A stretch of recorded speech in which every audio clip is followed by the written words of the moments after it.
அன்பு மாணவ செல்வங்களுக்கு காலை வணக்கங்கள் உண்டாகட்டும். அன்பு குழந்தைகளே, நாங்கள் தெய்வீகமான முயற்சியில தான் ஈடுபட்டிருக்கின்றோம். உண்மையிலேயே கல்விதான் கடவுள்.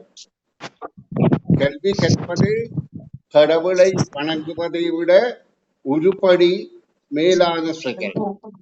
கடவுளை வணங்குவது உண்மையிலேயே மிக உத்தமமான உன்னதமான செயல். அந்த கடவுளை வணங்குவதை விட உருப்படி மேலானது கல்வி கற்பது. அதால தான் ஆலயங்களை விட பாடசாலை இருக்கின்றது. பாடசாலை, அதாவது ஆலயங்களை விட பாடசாலைகள் தான் மிக முக்கியத்துவம் வாய்ந்தது. இந்த பாடசாலைகள் தான் எங்களுக்கு அறிவை தருவது. ஆகவே நாங்கள் இந்த அறிவை தருகின்ற கல்வி நிலையங்களை மிக சிறப்பாக போற்றி எங்களை வழி நடக்க வேண்டும். கல்வி நிலையம் எங்களுக்கு ஆலயத்தை விட சிறப்பானது. அங்கு கற்பிக்கிற கல்வி இறை வணக்கத்தை விட சிறந்தது என்பதை கருதி நாங்கள் காலையில ஒரு மிகச் சிறந்த செயலை செய்கிறோம் என்பதை உங்களுடைய மனதில் நிறுத்தி கொண்டு நீங்க கற்க வந்திருப்பதை நான் மிகவும் பாராட்டுகின்றேன். நாங்கள் மெல்ல மெல்ல கற்க போறோம் பிள்ளைகள். ஏனென்றால் கல்வி என்பது ஒரே தடவையில செலுத்த முடியாது. இப்ப பணம் வேணும் என்றால் ஒரே தடவையில வரலாம், ஒரே தடவையில போகலாம். ஆனா கல்வி மெல்ல மெல்லத்தான் வரும். வந்தால் அப்படியே நிலைத்திருக்கும். கல்வி செல்வம் நிலைத்திருக்க கூடியது.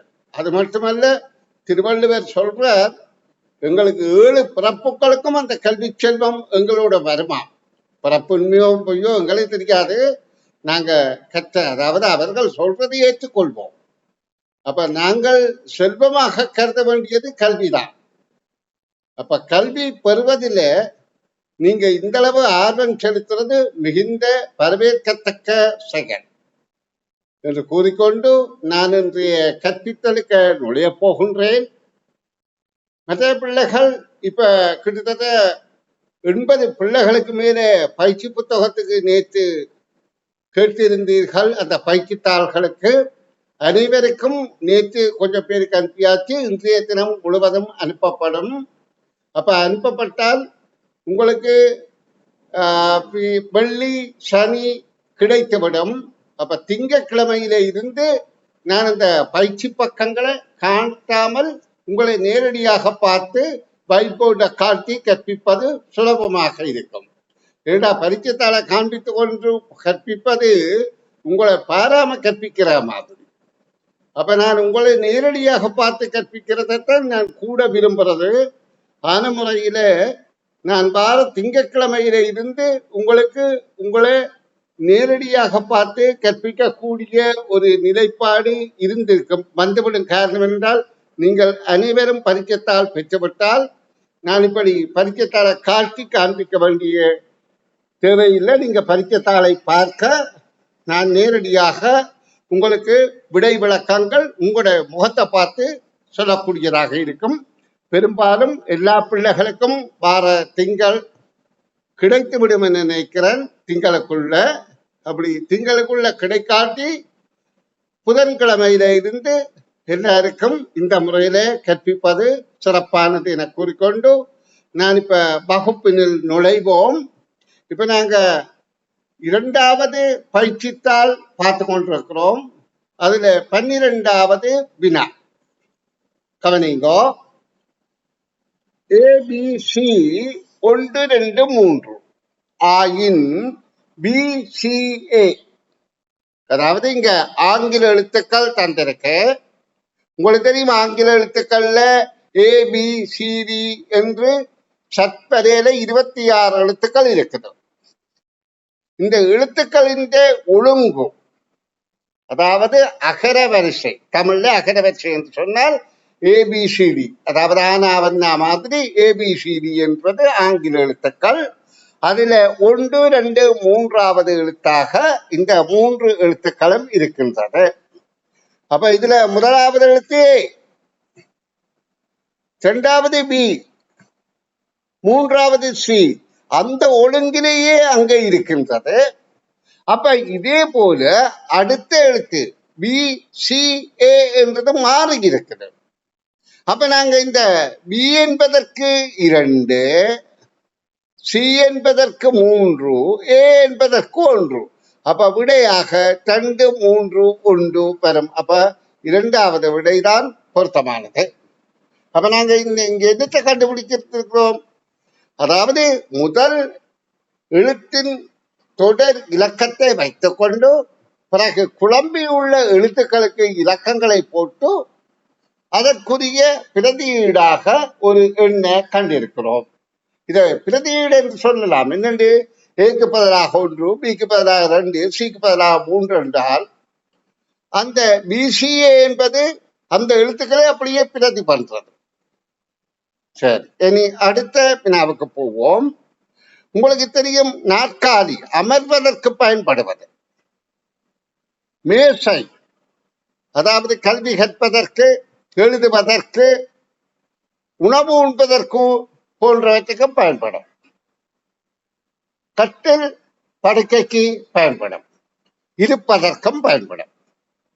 அப்ப இதுல இந்த மேசை கட்டில் என்பது 2 வகையான செயற்பாட்டுக்கு பயன்படுகின்றது. கதிரை என்பது அமர்வதற்கு மாத்திருந்தார், மேசை என்பது படிப்பதற்கும் உணவு உண்பதற்கும் பயன்படும், கட்டில் என்பது நித்திரை செய்வதற்கும் இருப்பதற்கும் பயன்படும். அப்ப இங்க தயவு செய்து கீழாதெங்கோ பிள்ளைகள் கீற வேண்டிய பேர் இங்க வருகின்றது. நான் பெர்மனண்டா ரிமூவ் பண்ணி விடுவேன் உங்களுக்கு. அதாவது கற்பிக்கிற போது நீங்க இந்த செயற்பாடு சரியாக பின்பற்ற வேண்டும். நான் இப்ப அதை பிளாக் பண்ணி போட்டு வரேன்.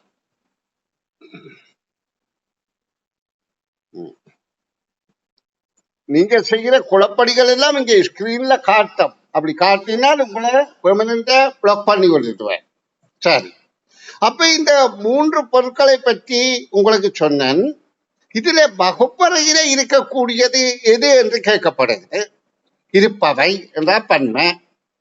எங்களுக்கு தெரியும், வகுப்பறையில கட்டில் இருக்க வேண்டிய அவசியம் இல்லை.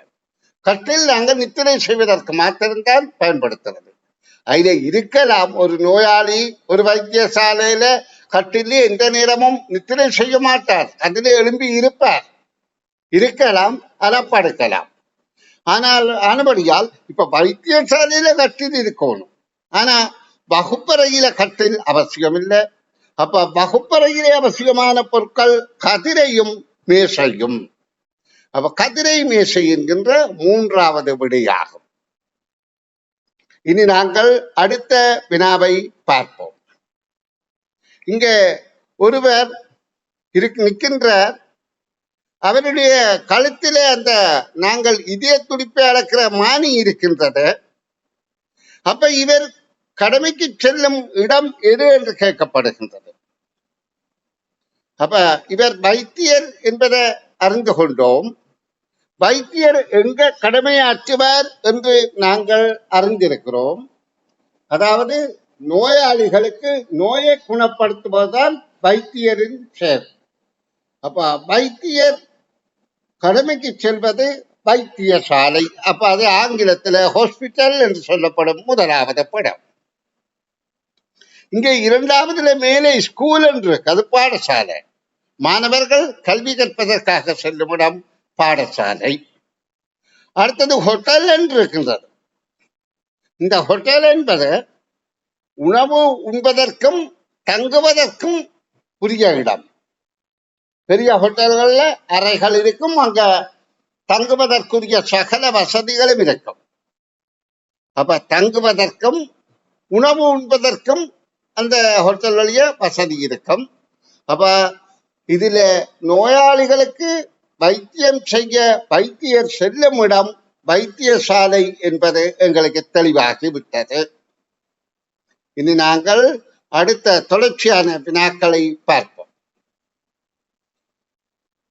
அதாவது இவற்றை பார்த்து நாங்கள் அறிவு பெறுவதன் மூலம் எங்களுடைய புலமை பரீட்சைக்குரிய பரீட்சைக்கு மாத்திரமல்ல, வாழ்க்கைக்கே நுண்ணறிவு தேவைதான். எங்களை நாங்கள் காப்பாற்றிக் கொள்ள, எங்களுக்கு எதிர்காலத்தில் ஏற்படுகின்ற எந்த வகையான சவால்கள் பிரச்சனைகளை எதிர்கொள்ளுகின்ற போது இந்த கல்வி எங்களுக்கு உதவி செய்யும். அப்ப கல்வியை பெறுவதற்காகத்தான் நாங்கள் இப்ப ஒன்று கூடியிருக்கிறோம். இப்ப இந்த 15வது கேள்வியை பாருங்கோ. ஒரு மெழுகுவர்த்தி இருக்கின்றது. உங்களுக்கு தெரியும், மெழுகுவர்த்தி என்பது ஒரு வகையான கொழுப்பு பொருளால் ஆக்கப்பட்டது. அந்த மெழுகு உருகுவதன் மூலம் அதற்குள் இருக்கின்ற திரி எரிந்து வெளிச்சத்தையும் வெப்பத்தையும் தரும். ஆனா அந்த வெப்பத்தை நாங்க பயன்படுத்துவதில்லை, வெளிச்சம்தான் எங்களுக்கு அதில இருந்து கிடைக்கின்றது. அப்ப இந்த உருவோடு, இந்த மெழுகுவர்த்தியோட நாங்க எது தொடர்புடைய சொற்கள் என பார்த்தால், மெழுகு வெளிச்சம், வெப்பம். மெழுகு என்பது உருவாக்கப்பட்டது ஒரு வகையான மெழுகு பொருள், அதாவது ஒரு கொழுப்பு பொருள். அடுத்த இதுல இருந்து கிடைப்பது வெளிச்சம். அந்த வெளிச்சத்தை தருகின்ற அந்த சுடர்ல கையை தொட்டு பார்த்தால் அதுல நாங்கள் வெப்பத்தை உணரக்கூடியதாக இருக்கும். அவை இந்த 3 சொல்லும் பொருத்தம் போல இருக்கு. ஆனா இதை விட மற்றதுகள் கூடிய தொடர்பு இருக்கான்னு பார்ப்போம். சூடு என்பது ஒத்துக்கொள்ளலாம். இந்த மெழுகுவர்த்தியில சூடு என்ற உணர்வு இருக்கின்றது. ஏண்டா சுடும், ஆனா குளிர் இல்லை. அப்ப இந்த விடை பொருத்தம் இல்லாதது. அப்ப இது பொருத்தம் இல்லை. இப்ப நீங்க அதுல எழுதக்கூடாது, நான் உங்களை விளங்குறதுக்காக கிரிக்காட்டுறேன். ஒளி என்பது வெளிச்சம், வெளிச்சம் ஓகே. ஆனா ஒலி என்பது சத்தம். மெழுகுவர்த்தி எரிகிற போது சத்தம் வராது. அப்ப அதுக்கும் பொருத்தம் இல்லை. அப்ப முதலாவது விடையே மிக பொருத்தமானது. இனி நாங்கள் அடுத்த வினாவுக்குரிய படத்தை பார்ப்போம். இது துவிச்சக்கர வண்டி. துவி என்றால் 2. இதற்கு ஏன் துவிச்சக்கர வண்டி என்று சொல்றேன் என்றால், இதற்கு 2 சில்லுகள் இருக்கின்றன. இந்த துவிச்சக்கர வண்டி இந்த பாகங்கள் பற்றி நன்றாக நாங்க தெரிந்திருக்கணும். துவிச்சக்கர வண்டியில உரிய பாகங்கள். ஏனென்றால் துவிச்சக்கர வண்டியை பொறுத்தவரையில எங்களை போன்ற வளர்ந்து கொண்டு வருகின்ற நாட்டில இருக்கிறவர்கள் அதிக அளவில் துவிச்சக்கர வண்டியைத்தான் பயன்படுத்துகிறார்கள். காரணம் என்னென்றால், இது பொருளாதாரத்துல மிக குறைந்த செலவில் போக்குவரத்துக்கு செய்யக்கூடிய ஒரு வாகனம். இதற்கு பெட்ரோல் தேவையில்லை, எரிபொருள் தேவையில்லை. இது சூழலை மாசுபடுத்தாத குறுகிய வழிகளிலையும் செல்லலாம். மற்றது இது போறதுக்கு பெரிய பாதைகள் தேவையில்லை, ஒற்றையடி பாதையிலையும் போகலாம். மற்ற இதை பராமரிக்கிறது மிகச் செலவு குறைவு. அப்ப இந்த 4 தேவைகள், அதாவது இதுக்கு எரிபொருள் தேவையில்லை, சூழலை மாசுபடுத்தாது, புகழ் கக்காது, மற்றது சிக்கனமானது, எங்கும் எந்த குறுகிய பாதையிலும் போகலாம் என்றபடியால் இந்த துவிச்சக்கர வண்டி மிக முக்கியத்துவம் வாய்ந்தது. துவிச்சக்கர வண்டியை அதிக அளவில் பயன்படுத்துபவர்கள் சீனர்கள். அப்ப இந்த துவிச்சக்கர வண்டியோட தொடர்புடைய 3 சொற்கள். ஓடு ஓகே, ஓடு ஒத்துக்கொள்ளலாம். ஆனா நட என்பது பொருந்தாது. நில் என்பது நிற்கிறது, ஆனபடியா இந்த விடை பொருத்தமில்லை. மிதி, சங்கிலி, பச்சில்லு. அதாவது மிதி என்பது இந்த பெடலை சொல்றது. இந்த துவிச்சக்கர வண்டியில 2 பக்கம் 2 பெடல் இருக்கின்றன, அதைத்தான் மிதி என்று சொல்றது. அந்த மிதியை மிதிப்பதன் மூலம்தான் அந்த பச்சக்கரம் சுற்றி அதுக்குள்ள இருக்கிற அந்த மில் சங்கிலி பின் பச்சக்கரத்தை சுற்ற வைக்கும். அப்ப மிதி என்பது துவிச்சக்கர வண்டியின் ஒரு பாகம். அதாவது அந்தமில் சங்கிலி என்பது அந்த செயின், அதான் பின்னால போய் அந்த சக்கரத்தை சுற்ற வைக்கிறது. பச்சில்லி என்பது இந்த மிதியோட தொடர்புடையதாக இருப்பது பச்சில்லு. அப்ப இந்த மூன்றும் பொருத்தமாக இருக்கின்றது. அடுத்ததை பார்ப்போம். ரப்பர் சில்லு. அதாவது இந்த டயர் ரப்பரால் ஆக்கப்பட்டது. ஆனா இரும்பு கம்பி, அதாவது இதுக்குள்ள இருக்கிற கம்பிகள் எல்லாம் இரும்பு கம்பியாக இருக்கும். இந்த அதுவும் பொருத்தம். ஆனா மோட்டார் ஜந்திரம் என்பது பொருந்தாது. அப்ப அந்த விடையும் பொருத்தம் இல்லை. ஏனென்றால் இது மனித சக்தியால செயற்படுவது. அடுத்த துவிச்சக்கர வண்டி பயன்பாடுல இன்னும் ஒரு சிறப்பான அம்சம் என்னென்றால் இதனை ஒரு உடற்பயிற்சியாக கூடி ஏற்றுக்கொள்ளலாம். சரி பிள்ளைகள், நாங்க தொடர்ச்சியாக இந்த பக்க தொடர்ச்சியான வினாக்களை பார்வையிடுவோம். இதுல உள்ள கடைசி 2 வினாக்களையும் பார்ப்போம்.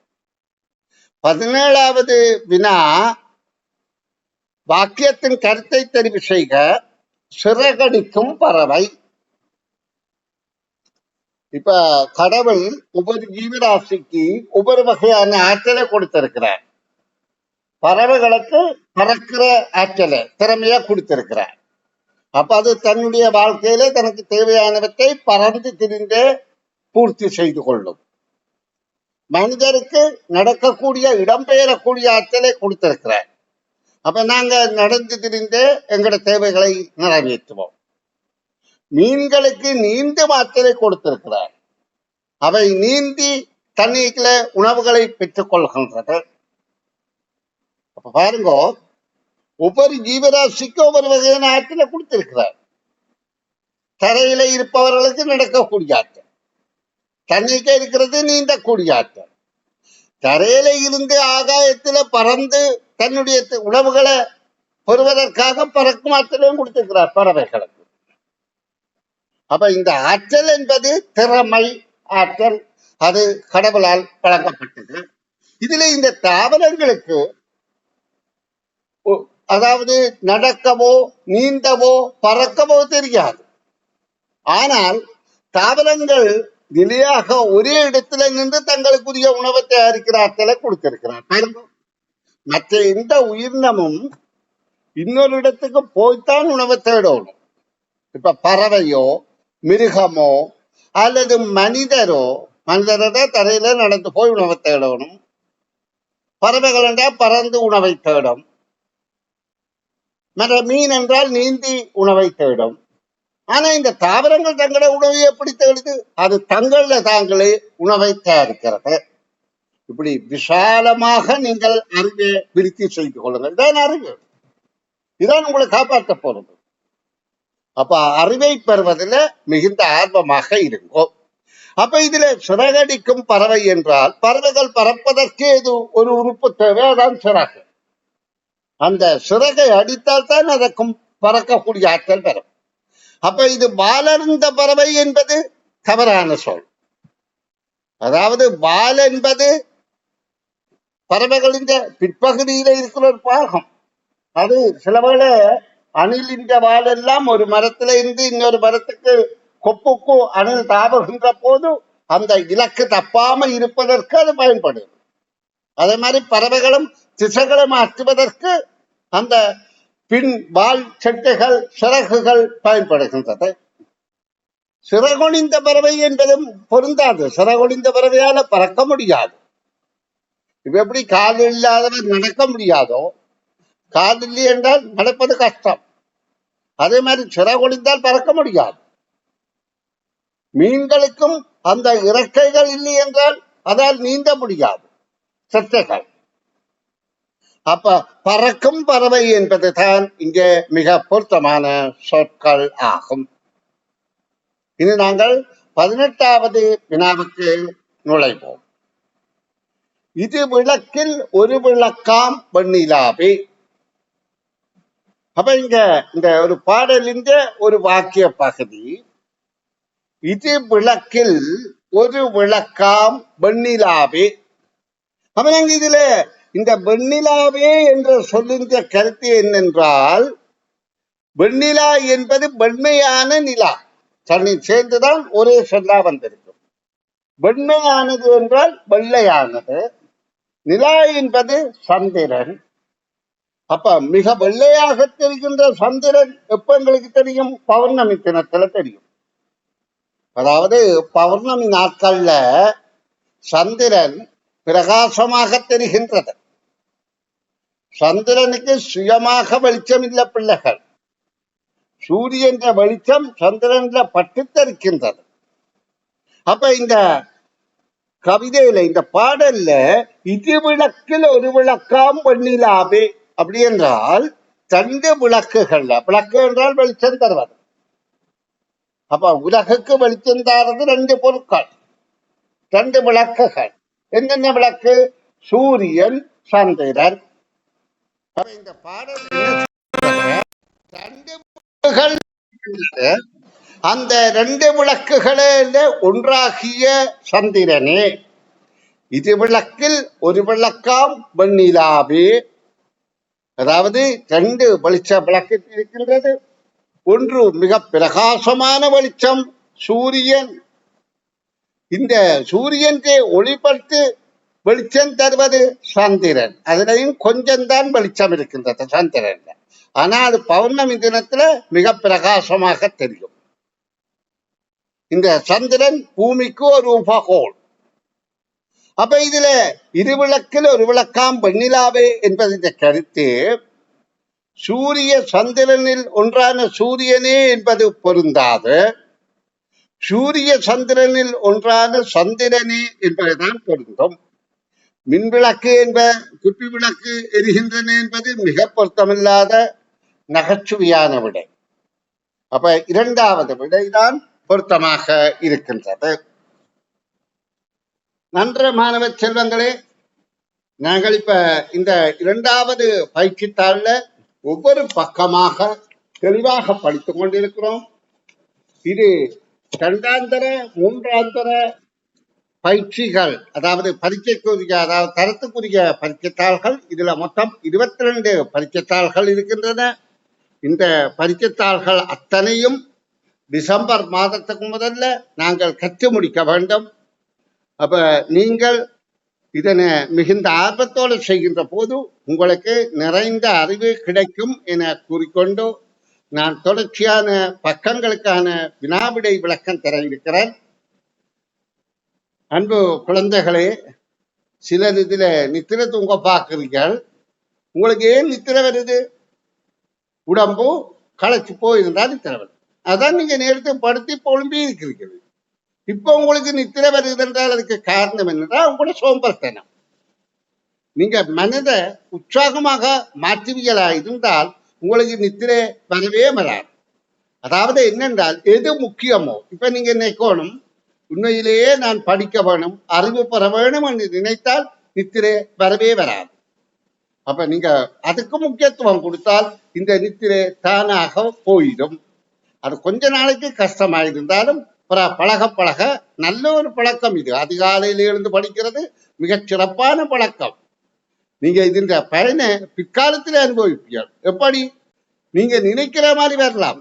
நீங்க ஒரு டாக்டரா, இன்ஜினியரா, நீங்க என்ன விரும்புறீங்களோ, ஒரு பேராசிரியரை, எது உங்களுக்கு என்ன விருப்பமோ அதவே இப்ப உங்களோட மூளைக்கு செலுத்துங்க. அதாவது உங்களுக்கு ஒரு லட்சியம் வேணும் பிள்ளைகள்.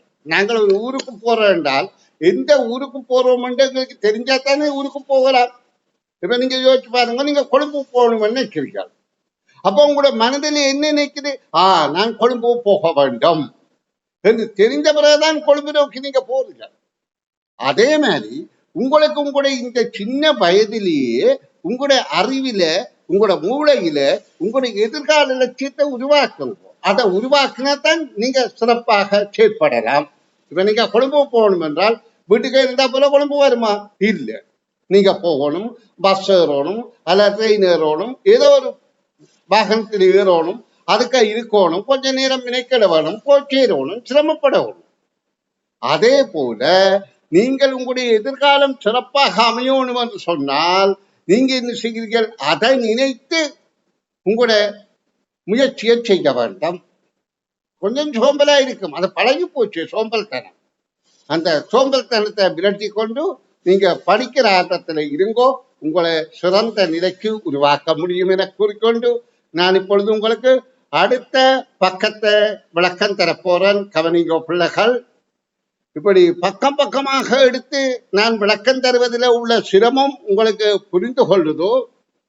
இப்ப நான் அடுத்தடுத்த வாரங்கள்ல இருந்து உங்களுக்கு நான் நேரடியாக உங்களுடைய பயிற்சித்தாள்கள் இருக்கிற பட்சத்துல மிக இலகுவாகவும் விரைவாகவும் பயிற்சிகளை விளக்கம் தர முடியும் என எதிர்பார்க்கிறேன்.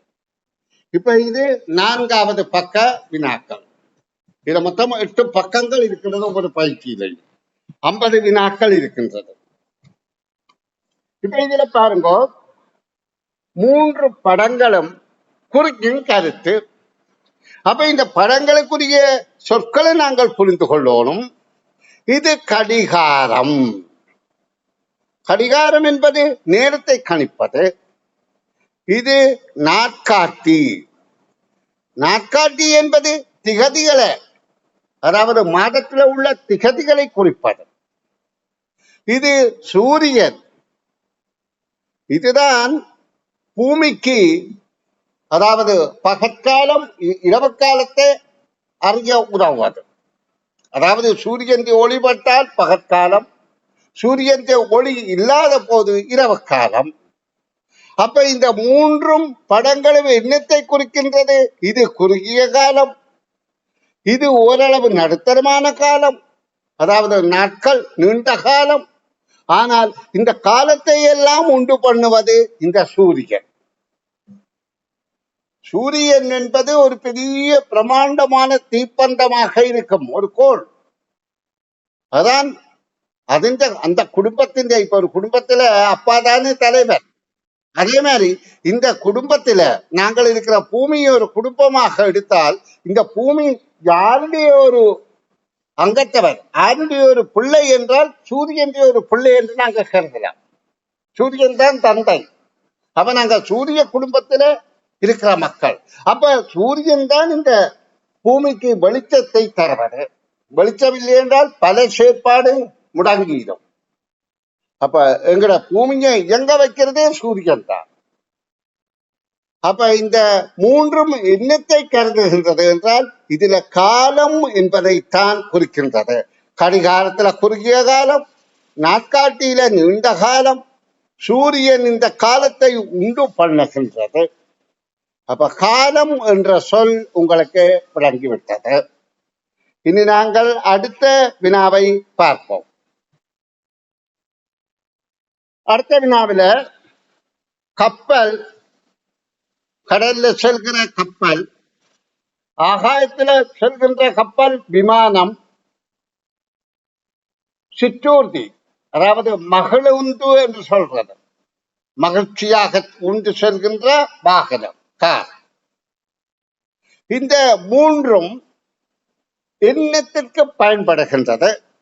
கப்பல் என்பது மக்கள் பயணம் செய்யவும் உதவும், பொருட்களை ஒரு நாட்டில இருந்து கடல் கடந்து இன்னொரு நாட்டுக்கு கொண்டு செல்லவும் உதவும். விமானம் என்பது தூரமான இடங்களுக்கு விரைவாக பறந்து செல்ல உதவும். கார் என்பது கொஞ்சம் தூரங்களுக்கு, அதாவது தரையில தூரங்களுக்கு செல்ல பயன்படும். அப்ப இதுல எங்களுக்கு என்ன விளங்குகிறது? 3மே பயணம் செய்ய உகந்தது என்பதுதான் பொதுவான சொல்லாக நாங்கள் எடுத்துக்கொள்ளக்கூடியதாக இருக்கும். இந்த 3ஆலையும் நாங்கள் அடையக்கூடிய சிறப்பு பயணம். இனி அடுத்த வினாவை பார்வையிடுவோம் பிள்ளைகள். அடுத்த வினா, இப்படத்துடன் மிக நெருங்கிய தொடர்புள்ளது எது என்று கேட்கப்படுகின்றது. இங்கே படத்துல பார்க்கிறோம், ஒரு பசு இருக்குது. பசு எங்களுக்கு முக்கியத்துவம் வாய்ந்ததாக இருக்கின்றது. ஏனென்றால் பசுவில இருந்து எங்களுக்கு நிறை உணவான பால் கிடைக்கின்றது. அது என்ன நிறை உணவு என்றால், அப்ப மற்றதெல்லாம் குறைவான உணவா? ஆம், அப்படித்தான்.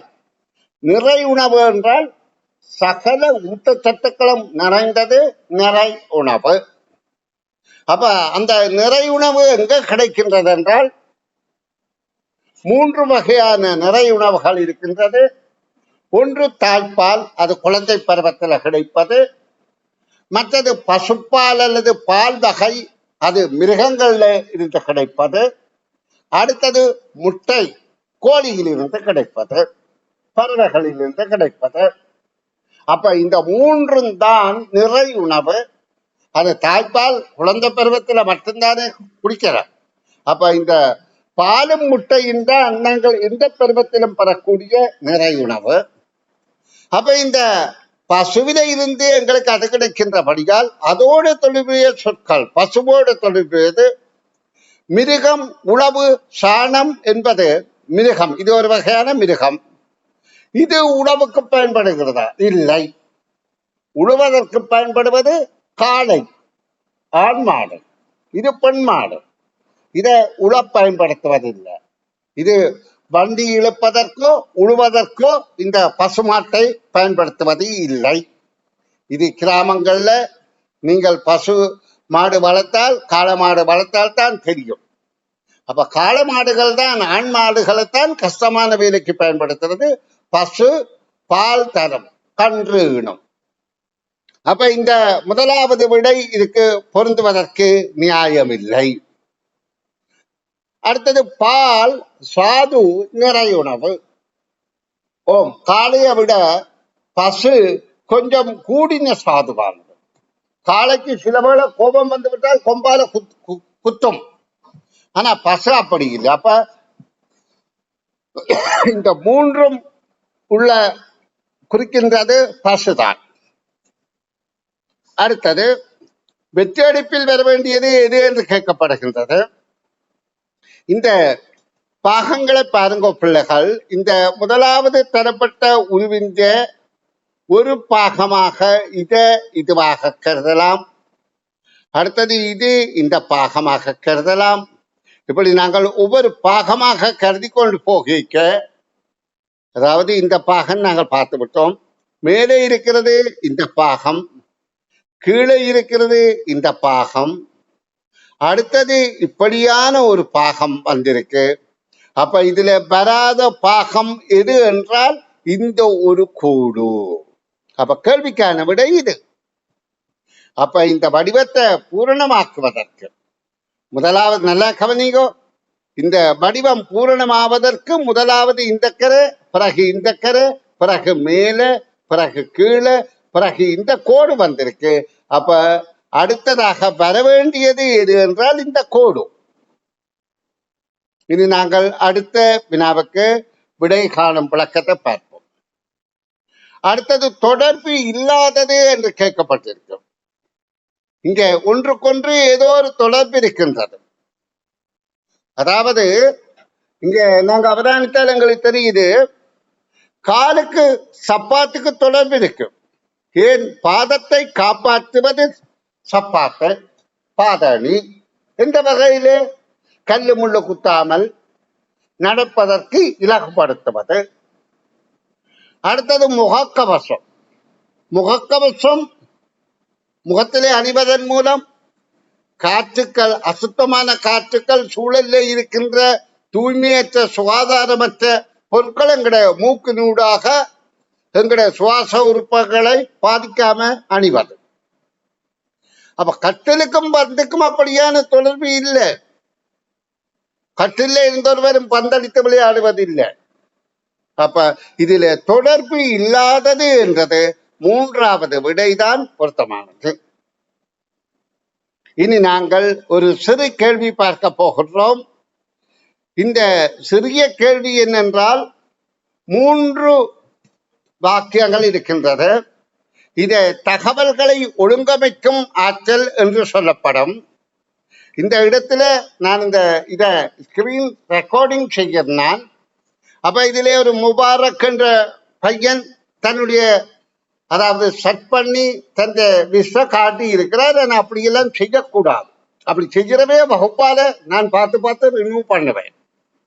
அப்ப அவர்கள் அதை புரிந்து கொள்ள வேணும். அவர்களுக்கு தெரியணும் இது ஸ்கிரீன்ல போய் இந்த ஷர்ட் விழும். அப்ப அவருக்கு எழுதுவதற்கு இடையூறாக இருக்கும், அதாவது ரெக்கார்டிங் செய்வதற்கு இடையூறாக இருக்கும். ஆனபடியா எனக்கு இங்க நீங்க மிஸ் பண்ணி இதுல ஸ்கிரீன்ல செட் பண்ணக்கூடாது வகுப்பு நடக்கிற நேரம். சரி, இப்ப பாருங்க, இதுல ஒரு தகவல் ஒழுங்கமைப்பு இருக்கின்றது. அதுல 3 வாக்கியங்கள் இருக்கின்றது. நான் இன்றைக்கு பாடசாலைக்கு போக மாட்டேன். தம்பி எழும்பு பாடசாலை போவதற்கு. ஏன் பாடசாலை போக மாட்டாய்? இது தகவல்களை ஒழுங்கமைக்க மாட்டால். இது ஒரு கேள்வியை ஒரு ஆள் கேட்க, அதுக்கு மற்றது பதில் மாறி. அப்ப இதுல முதலாவது எது வரணும் என்றால், தம்பி எழும்பு பாடசாலை போவதற்கு, இதான் முதலாவதாக வரணும். அப்ப அவன் சொல்றான், நான் இன்றைக்கு பாடசாலைக்கு போக மாட்டேன், தகவல்களை ஒழுங்கமைக்க மாட்டேன். அப்ப அந்த எழுப்பினவர் கேட்கிறார், ஏன் நீ பாடசாலைக்கு போக மாட்டாய்? அப்ப இதற்கான விட முதலாவது பி, அடுத்த இரண்டாவது ஏ, மூன்றாவது சி. அப்ப பிஏசி என்ற இந்த இரண்டாவது விடைதான் பொருத்தமானது. நன்று மாணவ செல்வங்களே.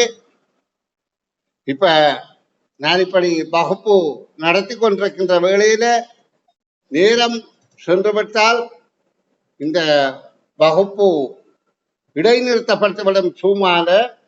ஆகவே நான் உங்களுக்குரிய அரை மணி நேரத்தோடு இந்த வகுப்புகளை நிறைவு செய்வேன்.